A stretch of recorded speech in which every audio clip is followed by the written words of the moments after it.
आप देख रहे हैं न्यूज 18। मैं हूं आपके साथ मेनका चौधरी और इस बुलेटिन में खबर उत्तराखंड से। उत्तरकाशी से बड़ी खबर है, जहां पर टनल हादसे के बाद लाइफ सपोर्ट पाइप आज मजदूरों तक पहुंचा। अब टनल के अंदर मजदूरों को पहली बार प्रॉपर खाना भेजा गया। अब तक मुरमुरे और सूखे मेवे भेजे जा रहे थे। आज शाम टनल के अंदर मजदूरों को खिचड़ी भेजी गई। बोतल में भरकर मजदूरों को खिचड़ी दी गई है। सिलक्यारा टनल के पास ही ये खाना तैयार किया गया और 6 इंच की नई पाइप के जरिए बोतल में खिचड़ी भरकर अंदर बॉटल्स भेजी गई।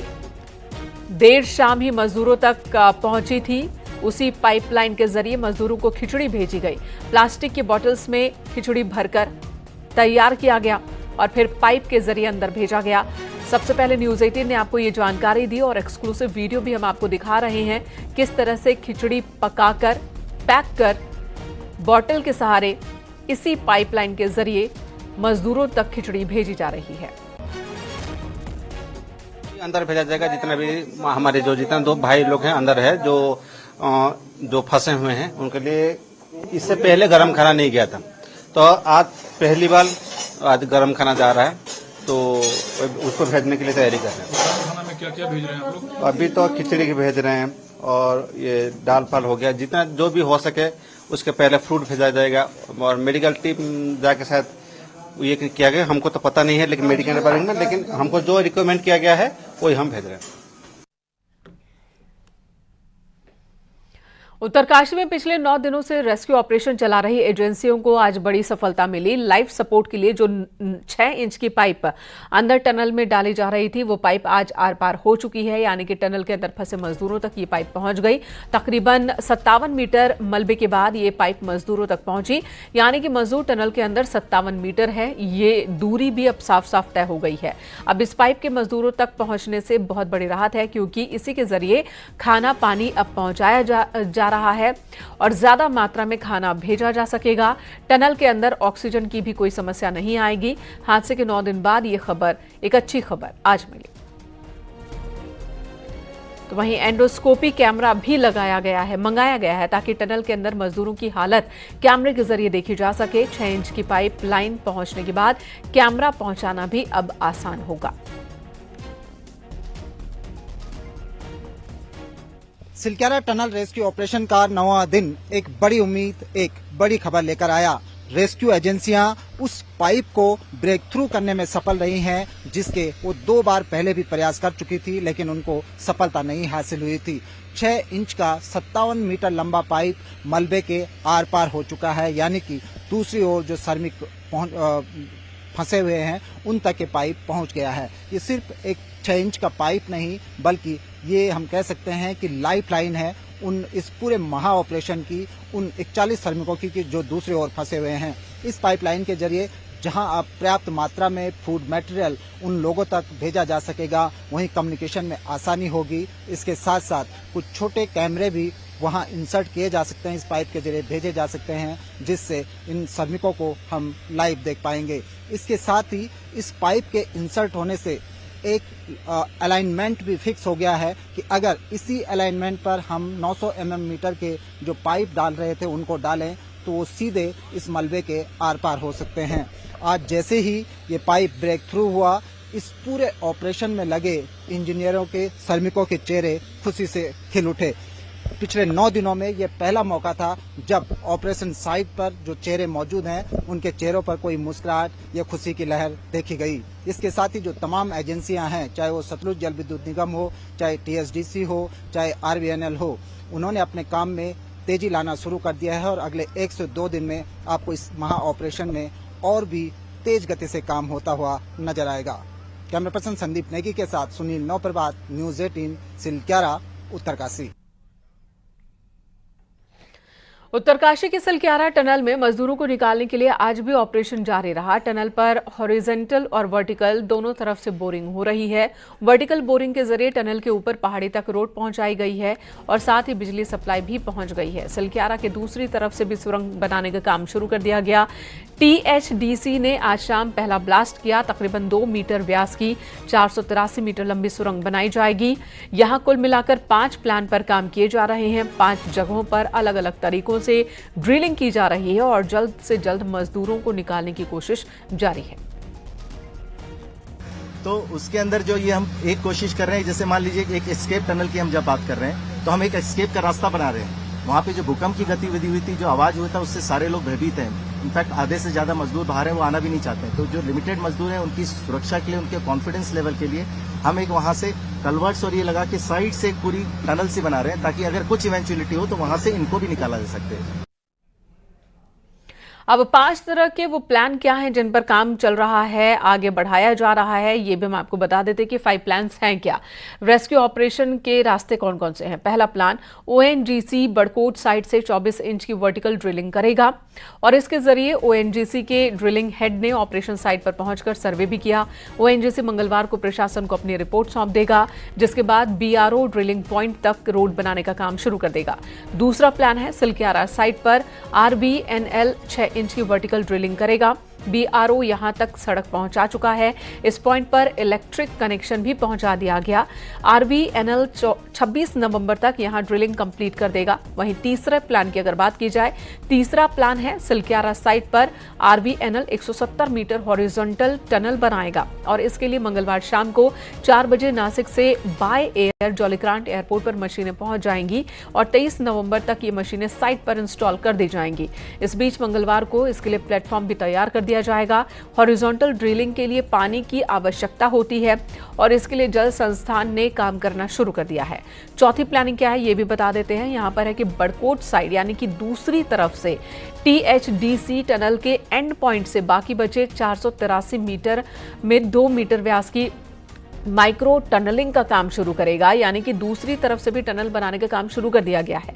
इसके जरिए टीएचडीसी ने सोमवार देर शाम को पहला ब्लास्ट किया और 5वां प्लान है, सिलक्यारा साइट पर एसजेवीएनएल और एनएचपीसी मंगलवार सुबह से 1.2 मीटर व्यास की वर्टिकल टनल की बोरिंग शुरू करेगा और इसके लिए साइट पर ड्रोन भेजे गए हैं।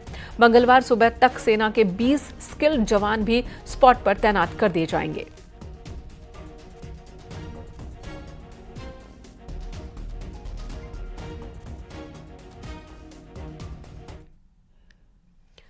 वर्टिकल ड्रिलिंग के लिए गुजरात के वलसाड़ और ओडिशा के हीराकोट से मशीनें मंगाई जा रही हैं। जिस सतलुज जल विद्युत परियोजना के चीफ इंजीनियर जसवंत कपूर ने न्यूज 18 को जानकारी देते हुए बताया कि टनल के अंदर तकरीबन 84 मीटर गहराई तक ड्रिलिंग होगी और मशीनों के यहां पहुंचने के बाद तकरीबन 3 दिन का वक्त लग जाएगा टनल के अंदर फंसे मजदूरों तक पहुंचने में। एसजेवीएनएल के जो अधिकारी हैं वो यहाँ पहुंच चुके हैं, उनसे ही बात कर लेते कि सर किस किस तरीके यहाँ पे टनल के अंदर जो जाने की प्रक्रिया हुई, किस तरीके आप लोग। देखिए, पहले ये जो है लोकेशन हम लोगों ने डिफाइन कर ली है कि ये जो हमारी आरडी है 320 मीटर की फ्रॉम द पोर्टल साइड, यहाँ पे हम लोगों ने इसको डिफाइन किया है। एक्सपर्ट के साथ फाइनल कर लिया है इसको। जियोलॉजिस्ट हमारे साथ में थे, जियोलॉजिस्ट के साथ भी ये कर दिया, दिस लोकेशन जो सुटेबल पाई गई है और फाइनल कर ली है। ठीक है, अकॉर्डिंगली बीआरओ को डायरेक्शन दे दी है मैनेजमेंट ने भी, सभी ने, कि यहाँ तक वो रोड बनाएगी, यहाँ पे उनकी मशीन को इरेक्ट करने के लिए यहाँ पे वो बेंच डेवलप करेगी। And similarly in the parallel पे में हमारी जो 3 मशीनें यहाँ पे ड्रिलिंग के लिए आएंगी। एक मशीन जो वो 40 किलोमीटर के आसपास पहुंच चुकी है साइट के लोकेशन पे, 2 मशीनें ऑन द वे हैं। वो एक जो हीराकुड से आएगी, वो अभी शाम तक ट्रांसपोर्ट स्टार्ट हो जाएगा उसका। एक बलसाड़ से आ रही है गुजरात से, वो 11 बजे जो वो वहां से स्टार्ट हो गई है, पूरी लोडिंग हो गई है, तो वो बाई रोड आ रही है। तो आज जो हमारी नियरेस्ट मशीन है यहाँ पे, हो सकता है शाम तक यहाँ तक पहुंच जाएगी और विद इन नेक्स्ट 24 आवर्स के बीच में उसको इरेक्शन करने के बाद यहाँ सारी इंस्टॉलेशन कंप्लीट हो जाएगी। उसके बाद वो यहाँ ड्रिलिंग का काम स्टार्ट कर देगी और 3 से 4 दिन टोटल इसको ड्रिलिंग करने के लिए टाइम लगेगा। सर क्योंकि यहाँ पे कितनी बोरिंग में हम करेंगे सर, कितने 1.2 मीटर डाया। 2 जगह बता रहे no no, this is at one location. दूसरा जो वो है ये जो हेल्पलाइन के लिए वो आरबीएल कर रहा है, 8 इंच का डाया होगा, वो down stream of this location है। तो उससे क्या काम होगा सर? इससे क्या? उससे जस्ट हमारी ये फूड लाइफ लाइन के लिए हवा जाएगी, पानी खाना सेकंड लाइफ लाइन है वो। हाँ, एक अंदर से जो ऑलरेडी है। इन एडिशन टू दैट एक बैकअप और प्लान लेके साथ में चल रहे हैं। एक इस टाइप की रेस्क्यू के लिए ये बहुत जरूरी है कि हम एक ही इस पे प्लान पे ना स्ट्रिक्ट रहें। एटलीस्ट 2 पैरेलल प्लान जो वो साइमल्टेनियसली वर्क करनी चाहिए। अगर सपोज कोई प्लान अगर ट्रैप हो जाती है तो इमीडिएटली सेकंड प्लान जो वो इनलाइन होनी चाहिए। यहाँ पे एक टनल बनेगी 1.2 मीटर, उससे ही जो टनल के अंदर फंसे जो लोग हैं उनको निकाला जाएगा। उसके लिए करीब करीब 2 से 3 दिन का इन्होंने समय बताया कि 2 से 3 दिन, जब यहाँ मशीनें पहुंच जाएंगी तो 2 से 3 दिन का पूरा समय लगेगा, जिससे कि वो जो पूरी ड्रिलिंग यहाँ पे वर्टिकल हो जाएगी। कैमरा पर्सन संदीप नेगी के साथ में सत्येंद्र बर्तवा, न्यूज 18, सिलक्यारा, उत्तरकाशी। और इस रेस्क्यू ऑपरेशन पर पीएम मोदी ने मुख्यमंत्री पुष्कर सिंह धामी से अपडेट ली। पीएम नरेंद्र मोदी ने मुख्यमंत्री धामी को फोन कर राहत और बचाव कार्यों के बारे में जानकारी ली। मुख्यमंत्री ने अपने दौरे के दौरान अधिकारियों को दिए गए निर्देश और फंसे मजदूरों के बारे में परिजनों को भी बताया जाए, ये भी कहा गया। सीएम ने बताया कि टनल में फंसे श्रमिक सुरक्षित हैं और ऑक्सीजन, भोजन, पानी उपलब्ध करवाया जा रहा है। राहत और बचाव कार्यों के लिए एक्सपर्ट्स की राय ली जा रही है और सभी एजेंसियां काम कर रही हैं।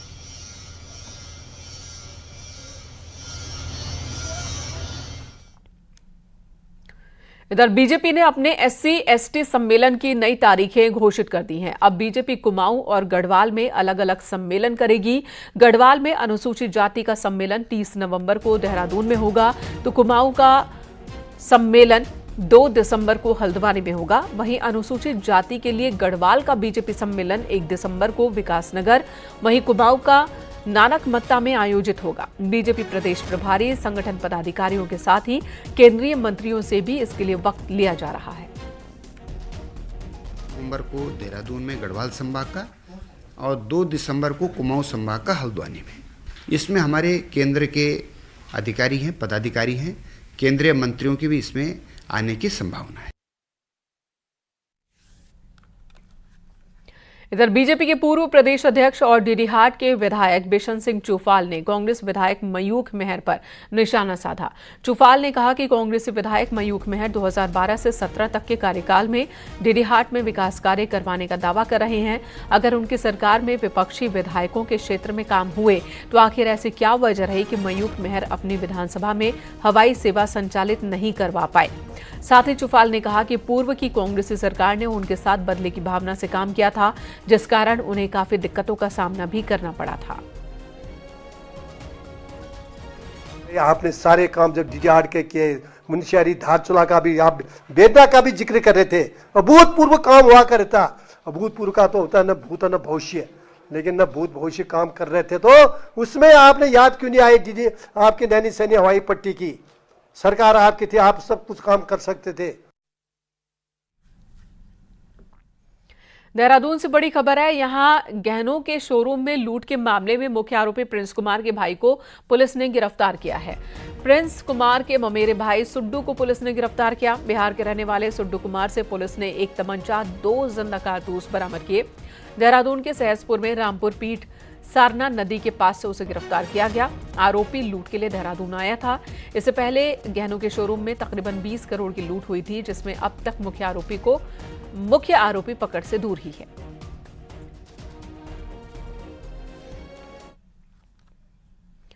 उधर हरिद्वार में एक युवक को पकड़ने गई पुलिस के साथ युवक ने मारपीट की है। आरोपी युवक पर लड़की से छेड़खानी के आरोप है, जिसे लेकर पुलिस उसके गांव पहुंची थी। तभी पुलिस कर्मचारियों के साथ युवक की पहले बहस हुई और उसके बाद हाथापाई शुरू हो गई।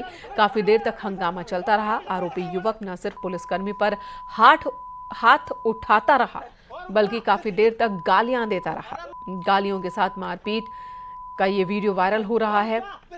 आरोपी ने भागने की भी कोशिश की, लेकिन पुलिसकर्मियों ने उसे पकड़ लिया। पुलिस युवक को गिरफ्तार कर थाने ले आई। भारत से किसी महिला के साथ अभद्र व्यवहार करने की, तो उस संबंध में जो हमारी चेतक कर्मी हैं वो मौके पे गए थे और जो उसमें पीड़िता थे, जिसने उसका नाम बताया था सौरभ सन ऑफ मांगेराम, उसके द्वारा पुलिस को समझाया बुझाया जा रहा था और हिदायत दी जा रही थी। तो उसने जो है आक्रोशित होकर पुलिस पे हाथ छोड़ने का कृत्य किया। देहरादून से बड़ी खबर है। पूर्व मुख्यमंत्री हरीश रावत की तबीयत बिगड़ गई है। देहरादून के मैक्स अस्पताल में वो एडमिट हैं। वैसे तो शनिवार से ही हरीश रावत का इलाज चल रहा था, जिसके बाद आज अस्पताल में उन्हें भर्ती करवाया गया। हरीश रावत के पेट में इन्फेक्शन होने की शिकायत है। इन्फेक्शन की वजह से उन्हें लगातार उल्टियां हो रही हैं।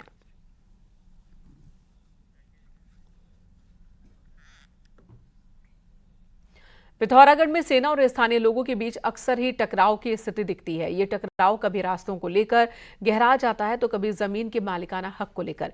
कई बार दोनों पक्षों में तल्खी नजर आती है और ऐसे में अब जनप्रतिनिधि भी इस मुद्दे पर खुलकर बोल रहे हैं। पिथौरागढ़ उत्तराखंड का इकलौता ऐसा जिला है जिसकी सीमाएं दो देशों से मिलती है। चीन और नेपाल से सटे इस जिले में सुरक्षा के भी व्यापक इंतजाम हैं। मुख्यालय से लेकर लिपुलेख बॉर्डर तक सेना की छावनियां हैं। यही नहीं, अब सेना अपनी सीमाओं को निर्धारित भी कर रही है। ऐसे में स्थानीय लोगों के साथ सेना का टकराव अक्सर देखने को मिल रहा है। गूंजी से लेकर मुख्यालय तक रास्तों और जमीन के दर्जनों विवाद खड़े हो गए हैं। उनके आम प्रचलित रास्तों को बंद कर रही है, उनके पनघट के, जंगल के, खेतों के रास्तों को बंद कर रही है। आज हमारे पिछले नवरात्रियों में हमारे सिरादेवल मंदिर जाने वाले रास्ते को आर्मी ने कासनी वाला रास्ता भी बंद कर।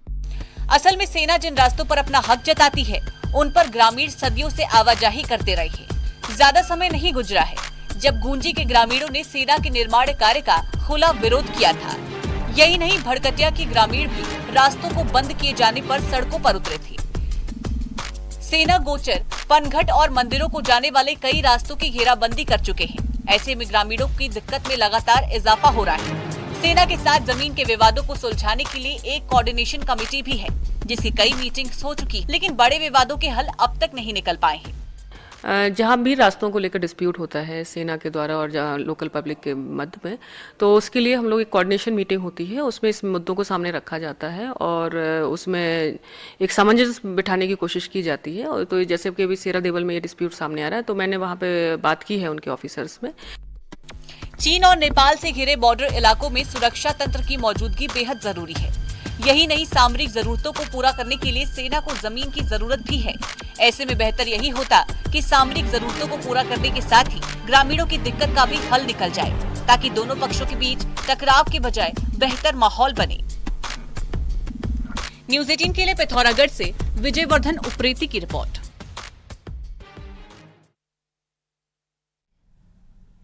इधर बद्रीनाथ धाम के कपाट बंद होने के तीसरे दिन आदिगुरु शंकराचार्य जी की पावन गद्दी और गरुड़ जी जोशीमठ के नृसिंह मंदिर पहुंचे, जहां विशेष पूजा अर्चना के बाद गद्दी पौराणिक मठ में विराजमान कर दी गई। गद्दी के बद्रीनाथ धाम से वापस लौटने पर स्थानीय लोगों ने भव्य स्वागत किया और बद्र विशाल की जय जयकार के नारे लगाए। शीतकाल में 6 महीने आदि गुरु शंकराचार्य जी की पावन गद्दी और गरुड़ की पूजा नृसिंह मंदिर में ही होगी और जब अगले साल बद्रीनाथ धाम के कपाट खुलेंगे तब आदि गुरु शंकराचार्य जी की पावन गद्दी और गरुड़ की डोली बद्रीनाथ धाम वापस जाएगी। एवं भगवान की जो शंकराचार्य जी की जो गद्दी है, पावन गद्दी है, वो यहाँ जोशीमठ में स्थापित रहेगी और उसका यहाँ पर विधिवत यथाविधि जो पूर्व से परंपरागत रूप से पूजन होता है वो यहाँ पर होगा। और जैसे ही पुनः कपाट खुलेंगे तो यहाँ के लिए, यहाँ से पुनः गद्दी बद्रिकाश्रम के लिए प्रस्थान करेगी। आपको ये जानकर हैरानी होगी कि बागेश्वर में भी बद्रीनाथ धाम है और इसके भी हर साल कपाट बंद होते हैं। क्या है ये मंदिर और इसकी मान्यता क्या है, दिखाते हैं आपको इस रिपोर्ट में।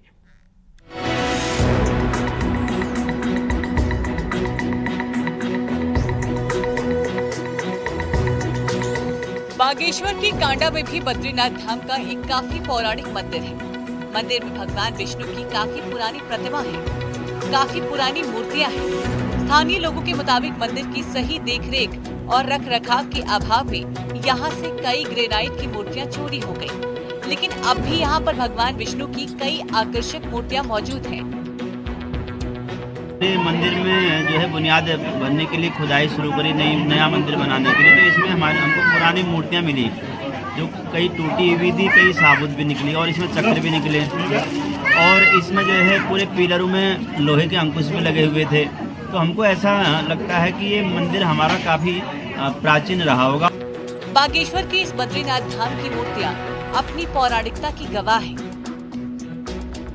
साथ ही कई किलोमीटर में फैला एक गांव भी है जिसका नाम नारायण गुट है।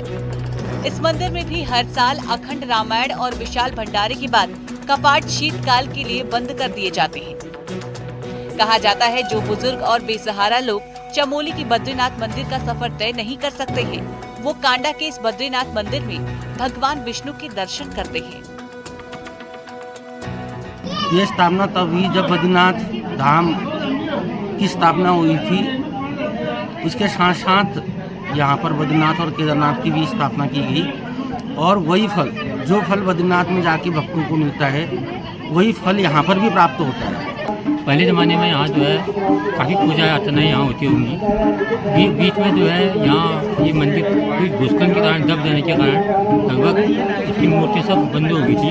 लगभग 20 साल पहले ये मंदिर की पुनः स्थापना यहाँ पर की गई। पहाड़ में आज भी कई ऐसे स्थान हैं जिन पर ना प्रशासन की नजर पड़ी है और ना ही लोगों की। ऐसे में जरूरत है ऐसी जगहों को सामने लाने की, जिससे कई सुलझे अनसुलझे रहस्य तो खुलेंगे ही, साथ ही पर्यटन के नए क्षेत्र भी दुनिया के सामने आएंगे। न्यूज़ 18 के लिए बागेश्वर से सुष्मिता थापा की रिपोर्ट।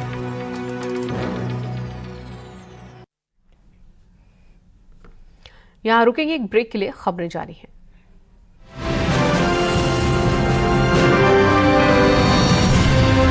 हरिद्वार के बीएचईएल क्षेत्र में इन दिनों गुलदार का आतंक बना हुआ है। यहाँ बीएचईएल के सेक्टर 1 के मकान के आसपास एक मादा गुलदार डेरा डाले हुए है। कई बार गुलदार को यहाँ चहलकदमी करते देखा जा चुका है, जिसकी वजह से स्थानीय लोगों में दहशत है। वन विभाग और राजाजी टाइगर रिजर्व की ओर से गुलदार को पकड़ने के लिए पिंजरा लगाया गया, हालांकि अभी तक गुलदार पकड़ में नहीं आ सका है। आपको बता दें, बीएचईएल का ये इलाका राजाजी टाइगर रिजर्व की सीमाओं से सटा हुआ है।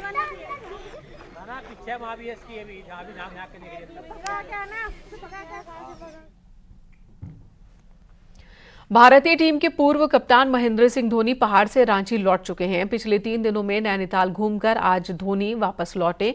लौटने के वक्त भी उनके प्रशंसक उनसे मिलने पहुंच गए, हालांकि उन्हें मायूसी हाथ लगी। इससे पहले धोनी कैंची धाम और अपने गांव पहुंचे थे, जहां उन्होंने पूजा पाठ किया, परिवार की खुशहाली की कामना की।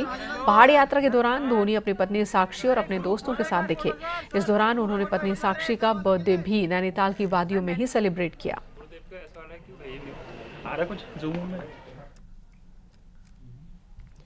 यहां रुकेंगे एक और ब्रेक के लिए, खबरें जारी है न्यूज़ 18 पर।